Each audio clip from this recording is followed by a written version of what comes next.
मेरे प्यारे बच्चों, आपका स्वागत है आज के डेली डिस्पैच डिस्कशन में। और डिस्कशन हम स्टार्ट करेंगे हेनरी किशनगर के एक बहुत ही प्यारे कोट के साथ। हेनरी जी कहते हैं, policy is the art of achieving viable outcomes in complex system of power and influence. क्या मतलब है इस कोट का? देखो, जो पॉलिसी मेकिंग होती है वो हम समझते हैं क्या कि बहुत सिंपल होती है कि उसके अंदर हम कुछ रूल सेट कर देते हैं, कुछ गाइडलाइन सेट कर देते हैं। लेकिन जो हमारे हेनरी किशनगर है वो क्या कहते हैं कि इतना इजी नहीं है ये policy making is not just about कि हमने कुछ रेगुलेशन बना दी और गाइडलाइंस बना दी, बट हमें जब हम पॉलिसी मेकिंग करते हैं तो हमें जो कॉम्प्लेक्स डायनामिक है जो हमारे सिस्टम के पावर है, इन्फ्लुएंस है, उसको भी डील करना पड़ता है, ताकि जो हमारे प्रोबेबल आउटकम है जो हम चाहते हैं अचीव करना बेसिकली, वो हम अचीव कर सकें। तो एक एग्जाम्पल के थ्रू इसको बहुत अच्छे से समझेंगे, क्योंकि बिना एग्जाम्पल के तो हमें समझ आएगा नहीं कि हम क्या बोल रहे हैं। देखो, रिजर्वेशन पॉलिसी ले लो कि जब हम रिजर्वेशन पॉलिसी डिजाइन करते हैं तो इट इज नॉट अबाउट कि जस्ट हमने 2-3 गाइडलाइन सेट कर दी कि इसको मिलेगी, इसको नहीं मिलेगी, या हमने रूल सेट कर लिए। बट जब हम पॉलिसी डिजाइन करते हैं, स्पेशली जैसे रिजर्वेशन जैसे कॉम्प्लेक्स इशू के बारे में, तो हमें यहाँ पे जो रीजनल पावर डायनामिक्स है उनको देखना पड़ता है, क्या क्या अपोजिशंस आएंगे उनको देखना पड़ेगा, लोगों का वेलफेयर देखना पड़ेगा, जो अदर ग्रुप है वो डिमांड उठाएंगे उनको देखना पड़ेगा। तो ये सारे जो कॉम्प्लेक्स इशू है, ये जो कॉम्प्लेक्स सिस्टम है, उनसे हमें डील करना पड़ता है जब हम पॉलिसी डिजाइन करते हैं। यही हमारे हेनरी किसिंजर कहना चाहते हैं, और यही हमारा आज का जो एडिटोरियल है इसी कोट से बहुत हद तक 100% में बोलूं तो गलत नहीं होगा, रिलेटेड है। ठीक है, तो हम इसे स्टार्ट करते हैं अपने पब्लिक पॉलिसी स्कूल को। बहुत ही अच्छा ये आज का जो एडिटोरियल डिस्कशन है बहुत ही अच्छा है, बहुत ही इंपॉर्टेंट है। आपके CAPF के एग्जाम में इंपॉर्टेंट है या नहीं, ये आप कैसे बताएंगे? देखो, प्रीवियस ईयर में ऐसा कोई टॉपिक आज तक पूछा नहीं गया है, लेकिन जरूरी नहीं है कि फ्यूचर में भी ना पूछा जाए, क्योंकि जो आपका CAPF का एग्जाम है बहुत ही जो है अनप्रिडिक्टेबल काइंड ऑफ होता जा रहा है, कि आप प्रिडिक्ट नहीं कर सकते। आप सोच के कुछ जाएंगे और कुछ जाएगा। आप सोच के जाएंगे कि डिफेंस पे आएगा, आ जाएगा आपका ट्राइबल पे। तो आपको क्या करना है, अपनी जो नॉलेज है, अपना जो नॉलेज का जो बेस है उसको डाइवर्सिफाई करना है। जैसे जैसे कंपटीशन बढ़ रहा है वैसे वैसे आपका जो UPSC CAPF है वो भी एग्जाम टफ होता जा रहा है। तो हमें बेसिकली हम अपनी अंडरस्टैंडिंग को डे बाय डे इंप्रूव करने के ऊपर ध्यान देना है। सिर्फ इतना करना है, कोई भी टॉपिक आए हम अपने आप उसको डील कर लेंगे। सोर्स क्या है क्या नहीं है कोई मतलब नहीं पड़ता। ठीक है, हम स्टार्ट करते हैं अपना डिस्कशन। तो देखो, सबसे पहले एक चीज को समझ लो कि ये पब्लिक, क्योंकि ये वर्ड हम बहुत बार यूज करेंगे, पब्लिक पॉलिसी स्कूल क्या चीज है ये पब्लिक पॉलिसी स्कूल? देखो, पब्लिक पॉलिसी स्कूल क्या है? University of law. हमारा जो लॉ फैकल्टी है दिल्ली के अंदर वो क्या है? पब्लिक पॉलिसी स्कूल है, इंस्टीट्यूट है। वैसे ही अदर जो इंस्टीट्यूट होते हैं जहां पे पॉलिसी मेकिंग की जाती है वो हो गया हमारा नीति आयोग। हमारा जो नीति आयोग है ये गवर्नमेंट का क्या है? पब्लिक पॉलिसी इंस्टीट्यूट है। तो इन्हीं सब इंस्टीट्यूट को हम क्या बोल रहे हैं? Public policy schools. लॉ हमारा यूनिवर्सिटी होगा, नीति आयोग हो गया, ETC जो भी हो गया हमारा, सेंट्रल पॉलिसी रिसर्च हो गया। ये सारे किस में आते हैं? हमारे इसकी डेफिनेशन में आते हैं कि ये कौन है? पब्लिक पॉलिसी स्कूल है। ठीक है, इतना समझ आ गया। इसके बाद हम डिस्कशन स्टार्ट करते हैं। देखो, यहाँ पे एडिटोरियल में बेसिकली जो हमारी राइटर है वो कहती है कि इंडिया के अंदर, इंडिया आपको पता है कि मीन्स जो लार्जेस्ट डेमोक्रेसी है वर्ल्ड की, इसके बावजूद भी हमारी इंडिया के अंदर world class public policy institutes नहीं है।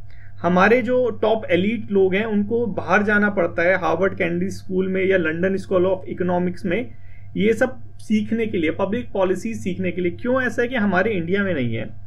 तो यहाँ पे उन्होंने रीजन बताया क्या? क्योंकि हमारे यहाँ पे स्ट्रक्चरल इश्यूज हैं।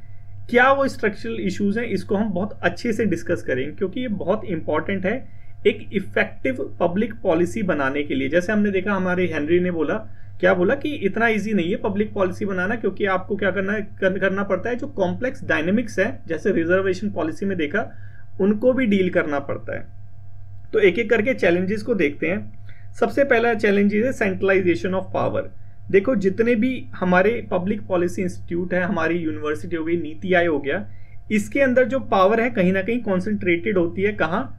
टॉप लेवल पे। देखो, जितने भी यूनिवर्सिटीज वो हो गए, ये सारे किसके अंदर आते हैं? मिनिस्ट्री ऑफ एजुकेशन में। मिनिस्ट्री ऑफ एजुकेशन का हेड कौन होता है? एक मिनिस्टर होता है। ठीक है। मिनिस्टर कौन होता है? एक एग्जीक्यूटिव होता है। तो कहीं ना कहीं जो सारी चीज होती है इसी के इशारों पे चलती है। ये कोई छुपाने वाली बात नहीं है, सबको पता है कि ऐसा होता है। कॉन्सेंट्रेशन ऑफ पावर हमारी टॉप पे रहती है और वहीं से जो डिसीजन लिया जाता है वो डाउन पे आता है। मतलब हमारी जो पॉलिसी बनती है वो टॉप डाउन अप्रोच है, ना कि बॉटम टू टॉप अप्रोच है। होनी क्या चाहिए? बॉटम से सजेशन आने चाहिए और टॉप तक जाने चाहिए, लेकिन होता हमारे यहाँ पे उल्टा है। इस वर्ड को लिखना जरूर अगर आता है तो ऐसे में। तो यहाँ पे बताया है इसी चीज को कि हमारे यहाँ पे कॉन्सेंट्रेशन कहाँ पे है? टॉप लेवल पे, एग्जीक्यूटिव लेवल पे।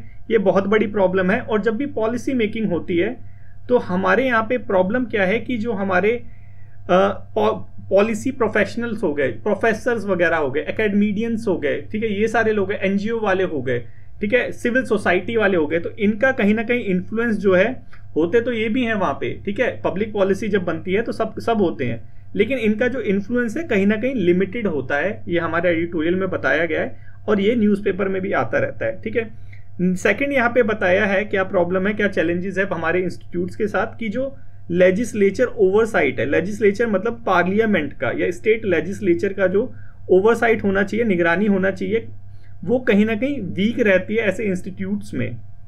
इस चीज को यहाँ पे डिस्कस किया गया है। अब यहाँ पे कंपैरिजन किया गया है यूएस के साथ। देखो यूएस में बेसिकली क्या होता है, स्ट्रेट फॉरवर्ड पॉलिसी बनती है, ठीक है। आपको कोई गोल अचीव करना होता है, पॉलिसी बेसिकली कोई एक पर्टिकुलर गोल को अचीव करने के लिए बनाते हैं। आपको कोई गोल अचीव करना है, डायरेक्टली हम उस गोल को टारगेट करते हैं और वैसी पॉलिसी बनाते हैं, चाहे कितना भी अपोजिशन हो, कुछ हो, कोई फर्क नहीं पड़ता। यूएस के अंदर की मैं बात कर रहा हूँ, ठीक है।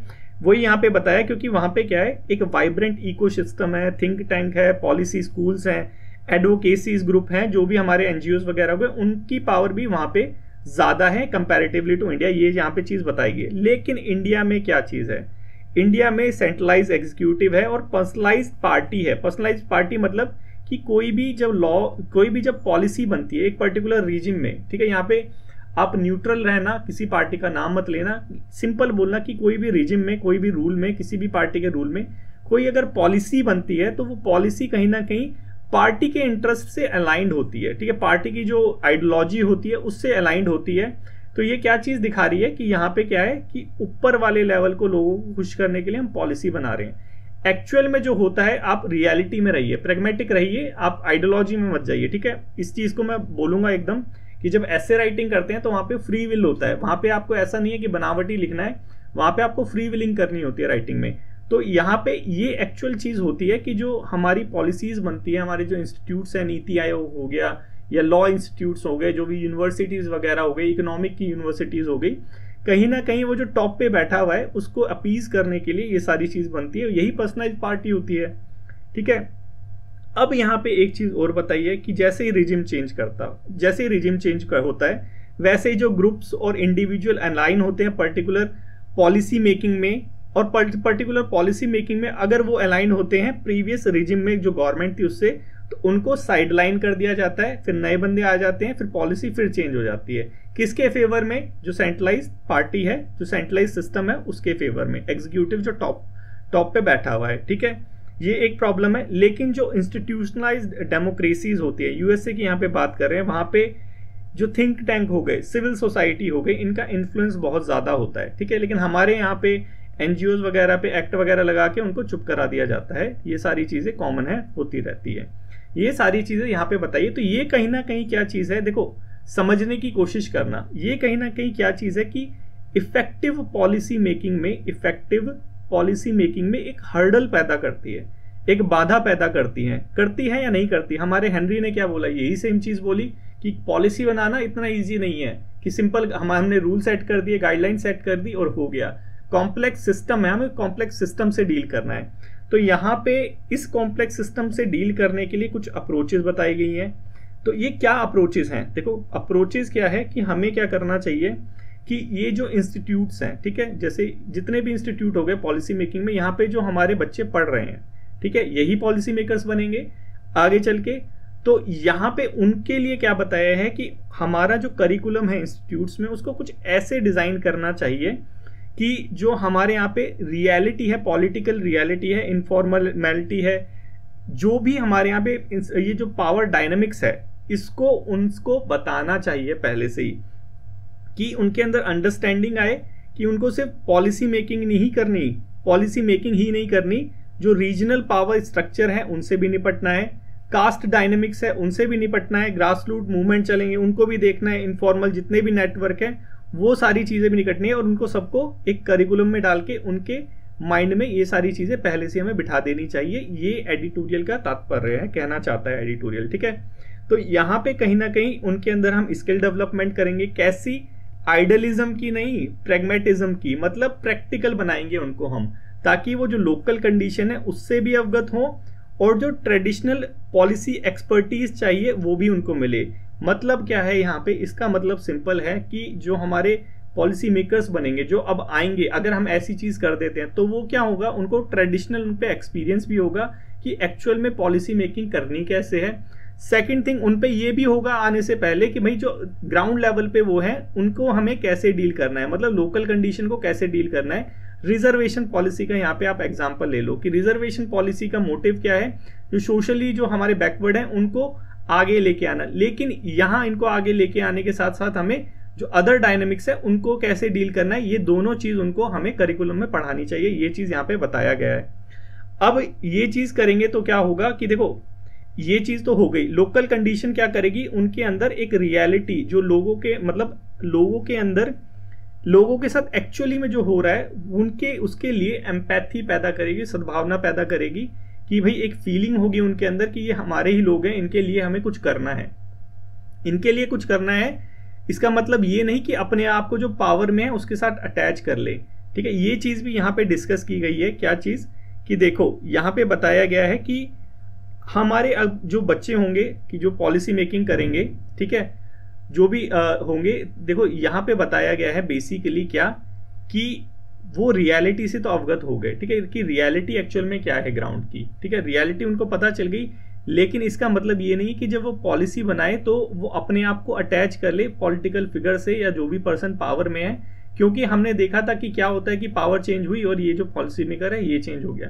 तो यहाँ पे इनको क्या करना है, इनको नॉन पार्टीशन रहना है। मतलब क्या है कि उनको अटैच नहीं होना, उनका जो इन्फ्लुएंस है उससे दूर रहना है, लेकिन यहाँ पे उनको जो अपनी स्किल उन्होंने डेवलप करी है कि इनका भी भला और इनका भी भला, वो स्किल जो है वो यहाँ पे कहीं ना कहीं अडॉप्ट करनी है, ठीक है। ये सारी चीज यहाँ पे बताया गया है इस एडिटोरियल के अंदर। तो बेसिकली यहाँ पे बताया है। अब नेक्स्ट यहाँ पे बताया इसके अलावा क्या कर सकते हैं हम, स्ट्रक्चरल रिफॉर्म कर सकते हैं। देखो ये एडिटोरियल क्यों मैं लेके आया हूँ, क्यों मेरे को ये पसंद आया, बेसिकली क्योंकि बहुत ही प्रैक्टिकल एडिटोरियल है, ठीक है।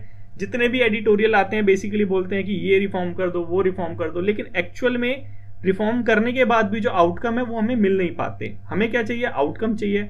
और आउटकम कैसे होगा, जब हम रियलिटी से रिलेटेड पॉलिसी बनाएंगे, और ये रियलिटी से रिलेटेड आर्टिकल एक्चुअल में डिस्कस किया गया है। अब यहाँ पे स्ट्रक्चरल रिफॉर्म भी बताया कि क्या करें, कि जो डाइवर्स पार्टनरशिप है उनको प्रमोट करें, कि जब पॉलिसी मेकिंग करते हैं तो कोलैबोरेशन बढ़ा दें। Politics, bureaucracy, civil society, academian, think tank, media, सब इनका सबका कोलैबोरेशन होना चाहिए जब हम बेसिकली कुछ पॉलिसी बनाते हैं। ये सारी चीज वही जो हमारा ट्रेडिशनल होता है वो बता रखा है यहाँ पे। लेकिन एक्चुअल में ये भी सक्सेसफुल नहीं हो पाता, ये भी हमने अभी देखा, ये भी सक्सेसफुल नहीं हो पाता। रीजन क्या है कि हम क्या करते हैं, आइडियलिज्म में जीते हैं, हम प्रैक्टिकलिटी से बहुत दूर रहते हैं। लेकिन ये जो एडिटोरियल ये सजेस्ट करता है कि हमें करिकुलम में ही वो प्रैक्टिकलिटी वाला जो मेथड है वो डाल देना चाहिए, ताकि जो रिजल्ट निकले वो एक्चुअल प्रैक्टिकल रिजल्ट निकले एक्चुअल में। ग्लोबल इम्पैक्ट क्या होगा, बेसिकली जो अदर डेवलपिंग कंट्रीज हैं जहां पे सेम प्रॉब्लम आ रही है, क्योंकि ये जो हमारे डायनेमिक्स है, कास्ट डायनेमिक्स हो गया, रीजनल पावर वाला डायनेमिक हो गया या सेंट्रल पावर वाला हो गया, ये कहीं ना कहीं डेवलपिंग कंट्रीज में हर एक जगह फेस किया जाता है। सॉरी। तो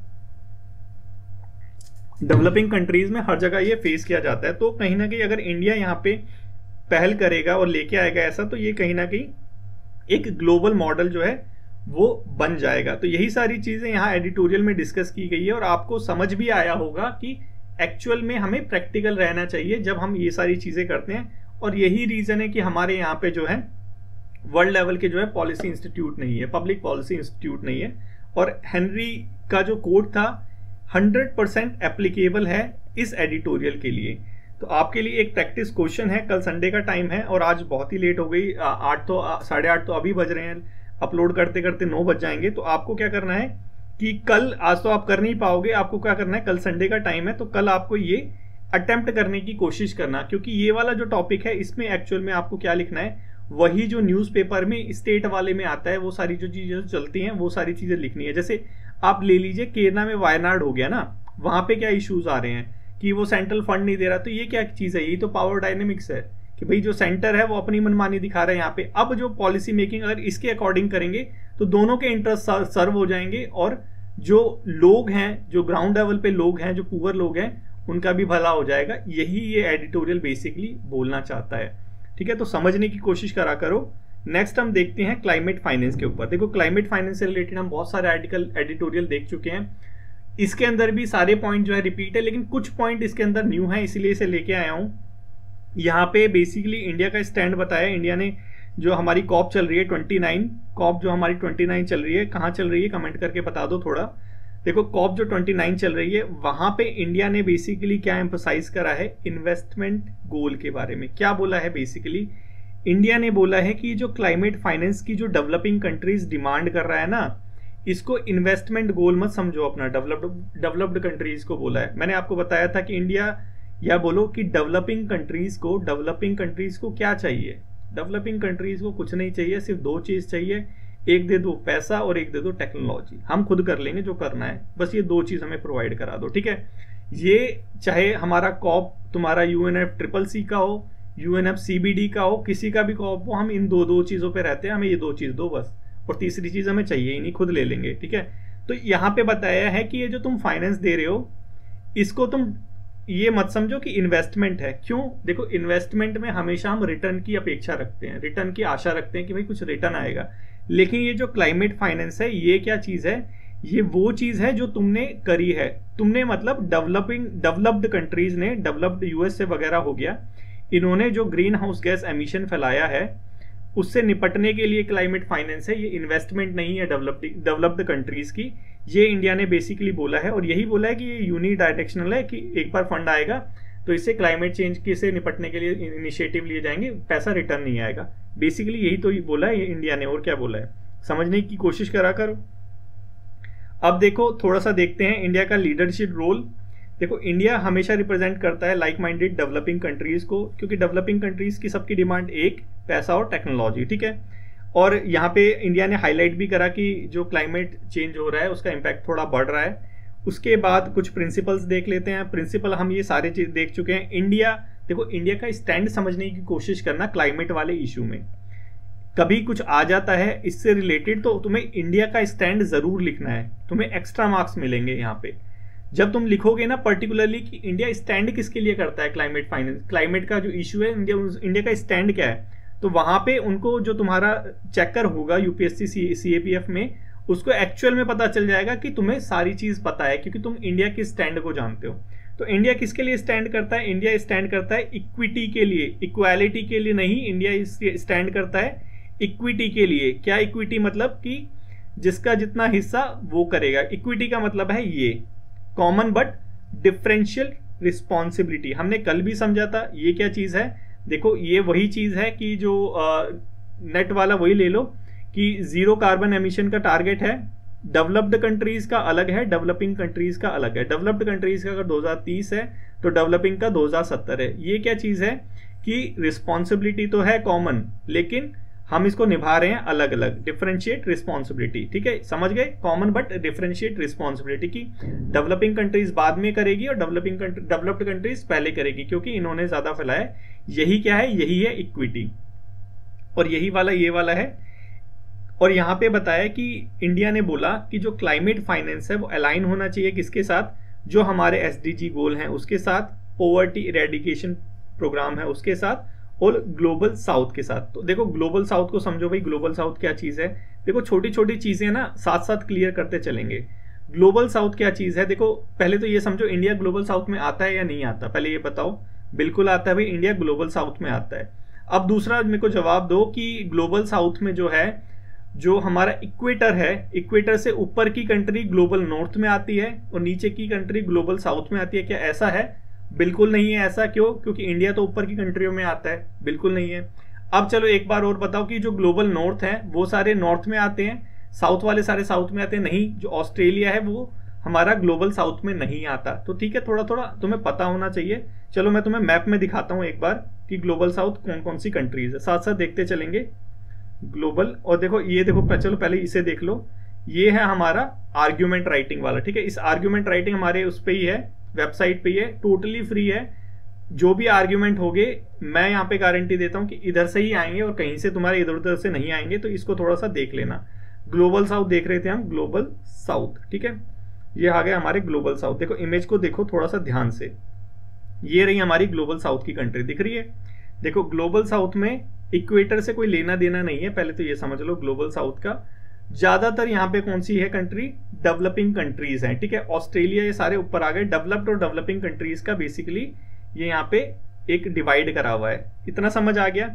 अब इंडिया ने क्या प्रपोज करा है? इंडिया ने बोला है कि वो देखो, हमने पहले भी डिस्कस करा था कि वो जो था हमारा बिलियन वाला टारगेट, वो अब खत्म हो चुका है भाई, अब ट्रिलियन में पैसे चाहिए। इंडिया ने भी वही बोला है कि इंडिया ने बोला है कि एनुअली इतना पैसा चाहिए हमें, 1.3 ट्रिलियन डॉलर पर ईयर चाहिए हमें। और लोन नहीं चाहिए, ये चाहिए ग्रांट चाहिए। और अगर लोन देते हो तो थोड़ा सा कंसेशनल फाइनेंस दो, कंसेशनल मतलब डिस्काउंट दो इसमें। उसके साथ इंडिया ने क्या क्या करा है, देखो यहां से अब इंपॉर्टेंट चालू हो गया। ये वाली चीज हमने पहले डिस्कस नहीं करी, ऊपर वाली हमने पहले डिस्कस कर चुके हैं, नीचे वाली अभी डिस्कस नहीं करी, इसको अब डिस्कस कर लो। क्योंकि ये जो टॉपिक है ये MMI है, मोस्ट इंपॉर्टेंट टॉपिक है। ठीक है, इसको बिल्कुल भी तुम्हें मिस नहीं करना, क्वेश्चन आएगा ही आएगा, तुम्हें टिक करना ही करना है।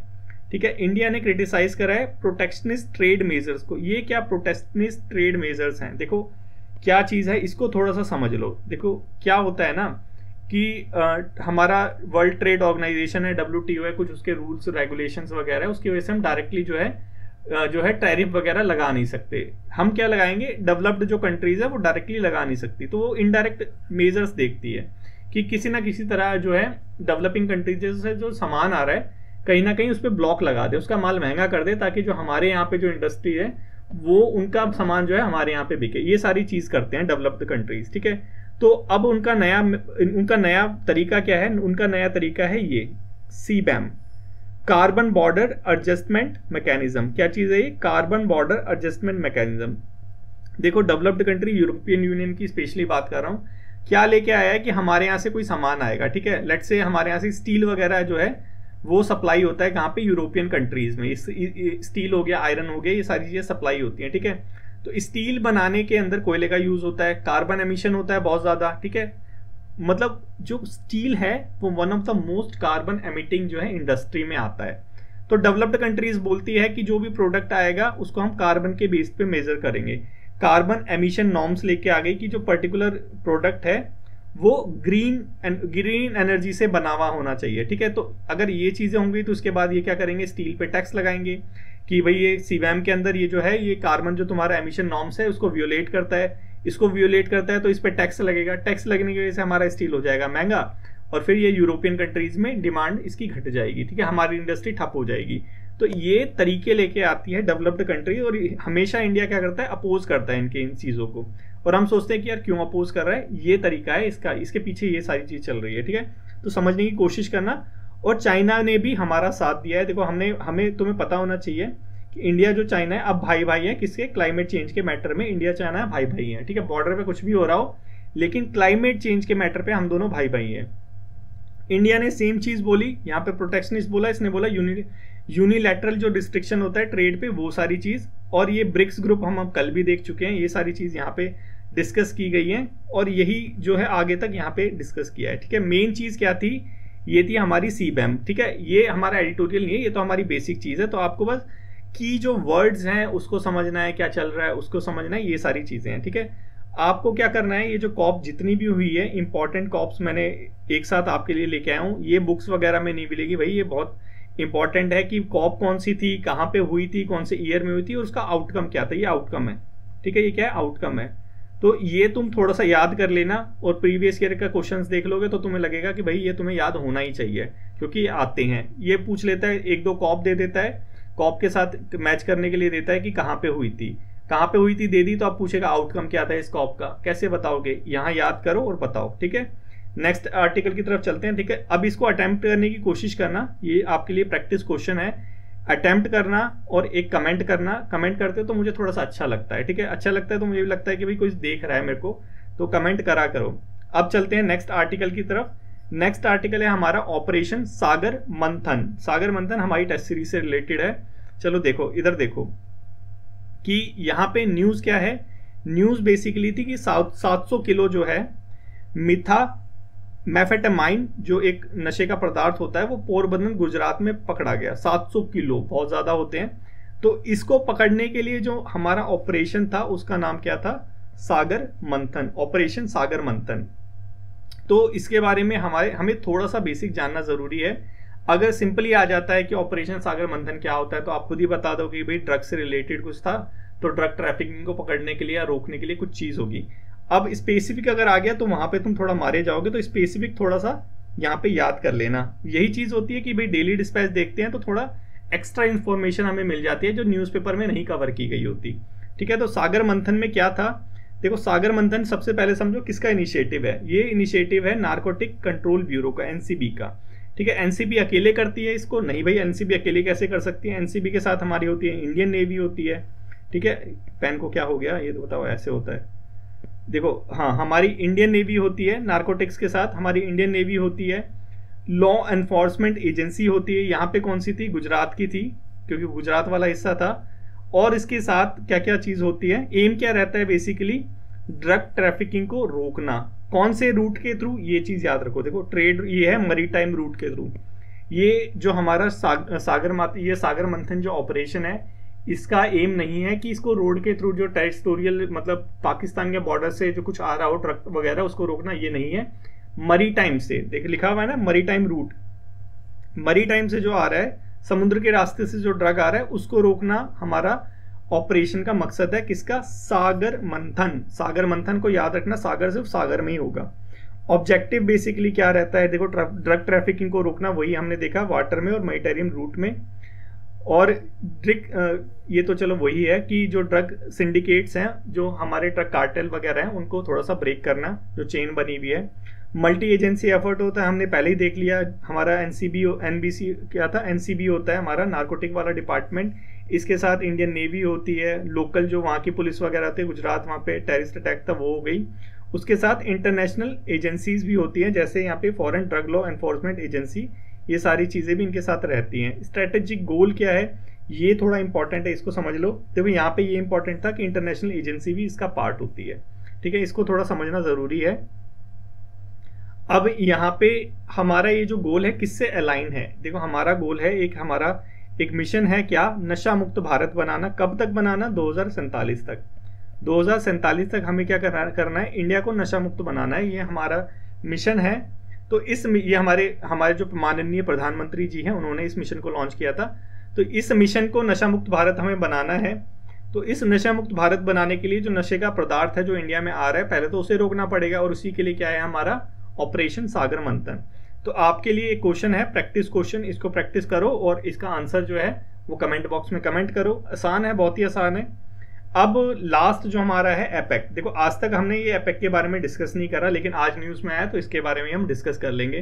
तो धीरे धीरे अगर आप डेली डिस्पैच डेली सुनते हो तो धीरे धीरे क्या होगा कि आपकी जो नॉलेज है, आपका जो नॉलेज बेस है, वो धीरे धीरे बढ़ता रहेगा।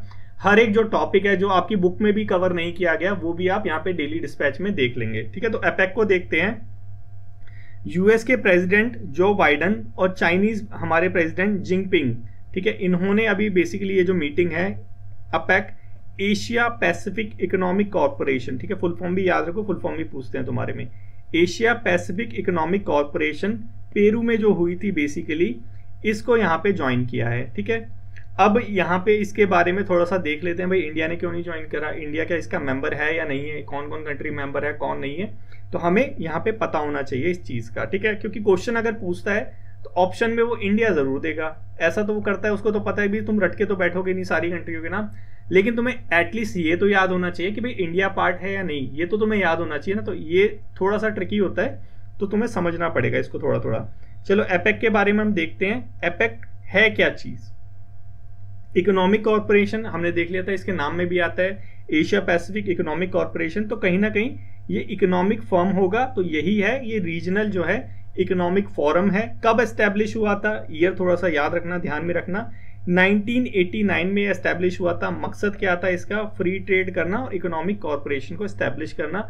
कौन से रीजन में, एशिया पैसिफिक रीजन में। कितने मेंबर है, 21 मेंबर है। कौन कौन है इसके मेंबर में, देखो सारे 21 मेंबर को याद रखना तुम्हारे लिए बिल्कुल इंपॉर्टेंट नहीं है। याद रखो मेजर कंट्रीज को, यूएसए है, चाइना है, जापान है, ऑस्ट्रेलिया है और कनाडा है। इंडिया इसका पार्ट है क्या, नहीं है, इंडिया इसका पार्ट नहीं है, ठीक है, ये याद रखना। ऑब्जेक्टिव क्या है, देखो हमने देख ही लिया था, ऑब्जेक्टिव इकोनॉमी से रिलेटेड रहेगा, तो free trade, open trade, investment, ये सारा ऑब्जेक्टिव है। रीजनल इकोनॉमिक इंटीग्रेशन करना, इकोनॉमिक ग्रोथ बढ़ाना। लेकिन जो अलग है वो क्या, एनवायरमेंट एंड सस्टेनेबिलिटी भी हमारे एशिया पैसिफिक इकोनॉमिक और कॉर्पोरेशन का एक गोल है, एक ऑब्जेक्टिव है। इसको थोड़ा सा याद रखना। इसकी सिग्निफिकेंस क्या है, 60% जो ग्लोबल जीडीपी है उसको प्रमोट करता है और 50% वर्ल्ड ट्रेड को, क्योंकि मेजर यहाँ पे जो ग्लोबल इकोनॉमी है वो यहाँ पे देखने को मिल जाती है। इसलिए मीटिंग हर साल होती है, 2 साल में एक बार होती है, हर साल होती है, एनुअली लिखा हुआ है यहाँ पे, ठीक है। तो बस इतना ही तुम्हारे लिए जानना जरूरी है, इतना जान लोगे इससे ही तुम्हारा काम बन जाएगा, ठीक है। लेकिन इतना भी अपने दिमाग में बैठा लेना, ठीक है। अगर दिमाग में नहीं बैठा हो, सुन लिया तो कोई फायदा नहीं है, दिमाग में बैठाना, रिवाइज करना बार बार। एक प्रैक्टिस क्वेश्चन है, इसको तुम अटेम्प्ट करोगे या मैं अटेम्प्ट करूं, चलो इसको मैं अटेम्प्ट करता हूं। देखो साफ सीधी बात, मैंने बोला था इंडिया इज अ मेंबर है, भाई इंडिया तो मेंबर है ही नहीं, तो हमारे दो तो वैसे ही गलत हो गए, ठीक है। ऐसे ही करना, हमेशा ऐसे ही ट्राई करना है तुम्हें। ट्रू यहाँ पे पूछा है ना कि फॉल्स पूछा है। अब देखो ये फोकस किस पे करता है, इकोनॉमिक कॉर्पोरेशन पे, ट्रेड लिबरल, हाँ बिल्कुल इसी पे तो करता ही है, और किस पे करता है, तो बी तो सही है, ठीक है। इसमें हमें देखना है सी सही है या नहीं। सी इकोनॉमिक जो एशिया पैसिफिक कॉर्पोरेशन है कब फाउंड हुआ था, 1985 में या कभी और हुआ था। देखो 1985 तो नहीं था, शायद 1989 था, हाँ 1989 में हुआ था, तो सी स्टेटमेंट गलत हो गई। हमारा आंसर है 2 सही, ठीक है। तो थोड़ा सा डेट्स को भी याद रख लेना, क्योंकि अगर ऊपर नीचे सिर्फ डेट पे ही दारमदार रहेगा तो वहां पे हमारी लुटिया डूब जाएगी, उसको डूबने मत देना। थोड़ी सी डेट को भी ध्यान रख लेना कि 85 में हुआ था, 85 से थोड़ा सा अटैच कर लेना कि सर की एज क्या थी, सर तो 90 में पैदा हुए थे, तो 5 साल सर से पहले ये फाउंड हुआ था, तो इतना थोड़ा सा याद रख लेना, ठीक है। ऐसे करके थोड़ा सा रिलेशन बना के याद रखने की कोशिश करा करो। और अगर ये करना चालू नहीं करा है तो इसको करना चालू करो, जो डेली डिस्पैच है अपने किसी एक फ्रेंड के साथ डिस्कस करना चालू करो, ताकि तुम्हारे ज्यादा अंडरस्टैंडिंग हो। और कोई दोस्त अब आपका नहीं है तो फिर मेरे साथ ही डिस्कस करना चालू करो, ठीक है। तो आज के डिस्कशन में हमारा इतना ही। Thank you so much for today's discussion, और अच्छा लगा हो तो प्लीज लाइक और शेयर करना ना भूलिए। Thank you so much.